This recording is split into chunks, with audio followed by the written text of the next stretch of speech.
ပါပါထွက်ဖို့ခက်နေတဲ့အာဟာဟာ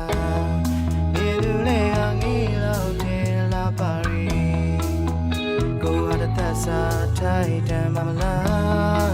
မသေးကြတဲ့လောကကြီးမှာသေကြတာတစ်ခုကကိုဟာမင်းသာဆုံးထိချင်မှာပါယူရခြင်းတက်သေးကိုလည်းတွေ့ဝါမှာမင်းတီအောင်ပေါ်ဆောင်ဝင်လေးပြီးပါလားလက်နဲ့ပြိုးရမဟုတ်ခဲ့ရတော့များကိုဟာကိုချွေခြင်းတက်တယ်မဟုတ်မင်းစိတ်ချပါလာလာ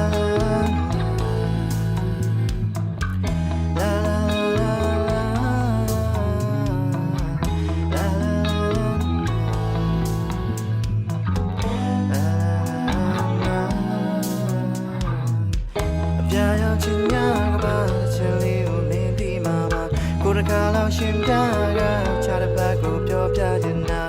မင်းလာပါရဲ့ဝေးပြတဲ့ကျနန်းတွေရဲ့တော့ကွယ်